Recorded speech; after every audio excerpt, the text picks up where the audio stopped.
Let's continue where we have left. Well, we were looking to the Ricardo's explanation of growth that happened in late 18th and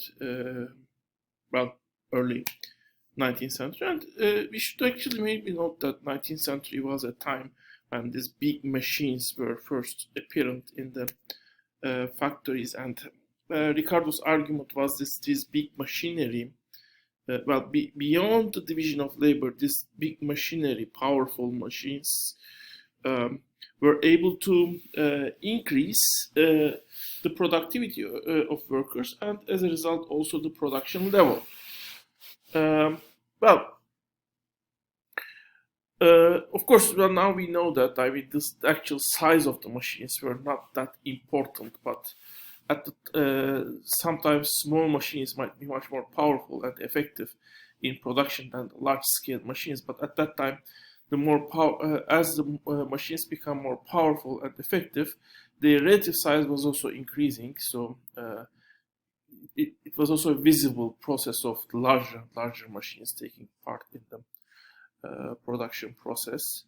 But to some extent, we still have large machines, and we have not only large machines are increasing the efficiency in the production process in current world, but basically, so if these larger machines or larger facilities, better tools that are included in the production process were increasing the production process, the question is what made this possible? And for Ricardo, that was possible because historically, 18th century was a process, maybe because trade has allowed to increase productivity initially. His analysis of reasons are a little bit vague, but maybe we could say, if we would argue, as I said, increase in the productivity as a result of initial division of labor, relatively workers start to produce more, but their wages stay low, and rents initially remain low because the population is limited and need for food is limited. And even maybe increase in productivity might also affect effective agriculture, so that in smaller amount of land, production may be made, so that the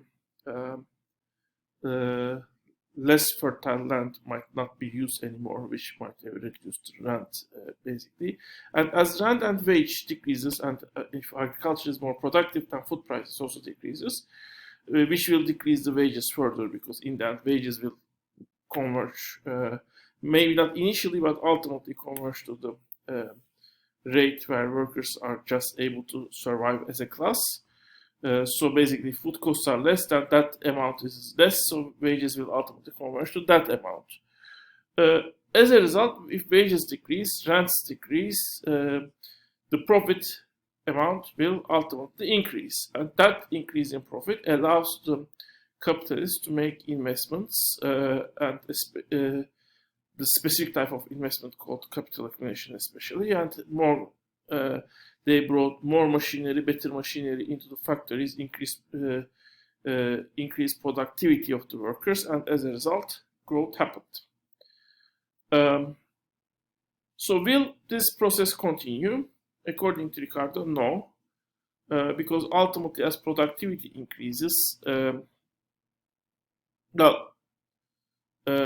initially this will, if productivity increases, basically, in the end, this will lead, the companies to build more factories. The capitalists need to make investments, and basically, forever. They cannot just use their profits for enjoyment. They should make investments. Some of these investments might increase the productivity, but some of them will extend the production process. You will produce more, and as a result, more will be produced, and in order to produce this excess amount, you need to hire more workers. So there will be demand for workers, which will ultimately increase the wages as a result of wage competition. So initially you might have a time when the workers might be better off, but ultimately the Ricardo's process will take into place, and workers' population will increase, which will get the wages down. But as population increases, this will also make the increase the need for food. As a result, I mean, more lease and lease fertile land will be open to the agriculture, which will also increase the rent. So basically, this increase of rent and increase in wage level, not in that increase of wage level, ultimately is not because because workers have a better life standards. Rather, it is because the food prices has increased because least fertile land has been opened to the production. So increase in wage and increase in the rent together eat the profits, and as profit is eaten, profit rate goes down. The capital accumulation will stop because the capitalists won't have any more enough profit to make those to make investments. So in the end, the growth rate will stop because profit rates will be eaten by the increasing wage as a result of increasing food prices, not as a result of increasing life standards, and increase in rent, basically. This particular model, particular idea is in 20th century also used as a model of a crisis model, an economic crisis model, and it's called profit squeeze. So in a way, profits are squeezed by rents and wages, according to this model.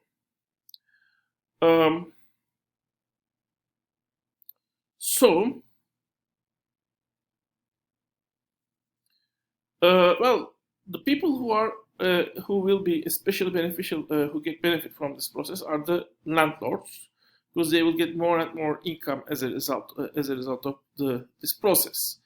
And Ricardo, especially at the time, early 19th century, where actually England had at that time actually,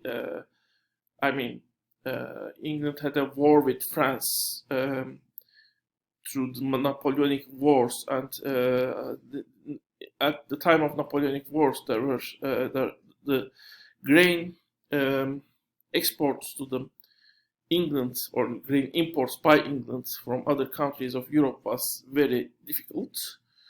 As a result, grain production in England increased, and as Ricardo has foreseen or observed, the least fertile lands become open. After the war is open, there was a tariff. Import of grain from other countries was actually corn, especially from other countries, was taxed. And Ricardo was against this. He argued that actually England should be able to import corn from other countries, and that import in corn will actually reduce the rents, and at least temporarily the high profit rates will return. Of course, in the end, this process will again increase the population further, and at some point at global level, the profits will be squeezed again, because in the end, export of grain from France, for example, or from European country, or export of corn from those countries, might initially provide enough food for increasing population, but in that, these countries also will need to open least and least fertile land, which will increase rent in these countries, increase the price of corn in these countries, again, in that case, the least fertile lands in England will also start to be opened. So, in the end, rents, at some point, at certain point, trade might let the growth process continue, but at some point, at the global level, the rents and wage rates will start to increase, and at that point, again, the growth will stop ultimately. So, just like Smith, Ricardo also thought the growth process of the 18th and early 19th century was temporary. But he argued, as I said, the international trade might extend this process. And in that sense, Malthus has raised an important objection. His idea was at the time dismissed, but still the idea is interesting. Actually, it is kind of a prototype type model, proto-model, an early model of another crisis model. According to Malthus, high rent might have a function because in order to have a stable economy, you need to also have a stable demand. The companies should know the demand will remain high continuously. If the demand is continuously going up and down, this creates instability. And that might actually decrease the company's willingness to invest.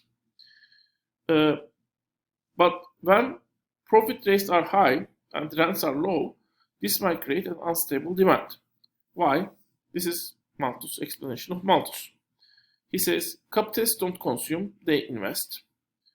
And there are certain moments, because it's called bad time for investment. Keynes later developed this, and Marx and Keynes developed this, but the best expression will be Keynes' explanation. But now I'm giving you the explanation of Malthus, not the explanation of Keynes. So explanation of Malthus is basically, there are certain times which are good times when investors invest, and there are other times that are called bad times, when the investors just don't invest. And when it is not the right moment for investors in general to invest, then, well, the demand they will create collectively as a result of investment will decrease. And since they don't use the excess money for consumption when they don't invest, rather they hoard the money, they store the money and wait better times, this will make the demand fall and the depression will start. How can you stabilize the demand? Well, you could give the money to the workers, you could give the money to the landlords. And here actually Malthus gives a weird, in my opinion, explanation why you should not give the money to the workers but to the landlords. He said, workers spend all the money they got anyway at first. They will consume what they get immediately. However, when the capitalists know that the profit, the money they are not getting is actually given to the workers, this will actually, if you give the money to the workers, basically, this will actually increase the cost of the capitalists. So capitalists will have higher labor costs, basically. And those higher labor costs will also decrease the investment level. So capitalists won't invest if they know that, much of the income they got will be given to the workers. They will only invest if they got they know they got that income. But of course, if you increase the rent, it is the same thing. In that case, you don't give the money to the capitalists, but the landlords, basically. Landlords create demand also because, according to Malthus, and according to the understanding of the time also, landlords are they got a steady, stable income stream. They don't need to work for that. They got the rent, continuous amount of rent. Rather, they're also safe. They don't need to invest to increase or stabilize even that income stream. So they can just spend their time for leisure, spending that income they got. They were sometimes called gentlemen of leisure, who have this taste of good music, good architecture, things like that. And as a bonus, when they have demand, have more money, they spend part of their money to patron also arts and sciences and things like that, basically. Let me continue in the next part.